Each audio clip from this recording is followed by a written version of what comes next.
તો આ સાથે જ બનાસકાંઠાના ડીસામાં પ્રદેશનો સૌથી મોટો 4.5 કિલોમીટર લાંબો એલિવેટેડ ઓવરબ્રિજ માત્ર 4 વર્ષના સમયગાળામાં બિસ્માર સ્થિતિમાં પહોંચી ગયો। 225 કરોડ રૂપિયાના ખર્ચે બનેલો આ બ્રિજ વાહન ચાલકો માટે જીવલેણ અને જોખમી સાબિત થાય છે। જીએસટીવીના રિયાલિટી ચેકમાં જાણવા મળ્યું કે બ્રિજ પર રસ્તા પર 10 થી 12 ફૂટ જેટલા પહોળા ખાડા પડી ગયા છે। ખાડામાં વરસાદી પાણી ભરાવાના કારણે અકસ્માત થવાનું જોખમ વધી ગયું। कांग्रेसના નેતા મુકેશ પરમારે બ્રિજની ગુણવત્તા અને કામચલાઉ સમારકામની કામગીરી પર અનેક સવાલ ઉઠાવ્યા છે। આક્રોશિત થયેલા સ્થાનિક લોકોએ રસ્તો બંધ કરવાની ચીમકી આપી। બ્રિજની લાઇટ અને ડ્રેનેજ વ્યવસ્થા પણ નબળી હોવાનું સામે આવ્યું છે।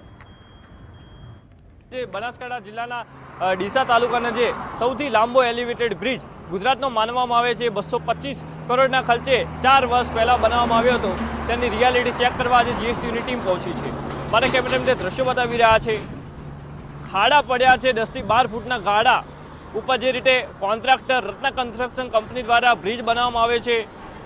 ખાડાના અંદર રત્ના કન્સ્ટ્રક્શન કંપનીના કોન્ટ્રાક્ટરનું કહેવું છે કે અત્યારે અમારો સિમેન્ટનો પ્લાન્ટ બંધ છે। કાંકરીઓથી અમે અત્યારે ખાડા પૂરવાનો પ્રયાસ કર્યો છે। જો કે કામ ચલાવવું જે પદ્ધતિ છે તેના અંદર ફરી વરસાદ પડશે, ફરી ખાડા પડશે, સમસ્યાનો હલ થતો નથી। કોંગ્રેસ પણ કેટલાક આક્ષેપો લગાવતા હોય છે, કારણ કે જ્યારે બ્રિજ ઉપરથી વાહન ચાલકો પસાર થતા હોય છે ત્યારે આખો બ્રિજ ધ્રુજારી જેમ ધ્રુજતો હોય છે। કહી શકાય છે કે બ્રિજ માત્ર 4 વર્ષ જ થયા બન્યાને અને આ પ્રકારની સ્થિતિ બ્રિજના અંદર બની છે। જે રીતે ભારે વાહનોથી સામાન્ય નાના મોટા વાહનો પણ અહીંયાથી પસાર થાય તો આ પ્રકારની સ્થિતિ અહીંયા બની રહી છે।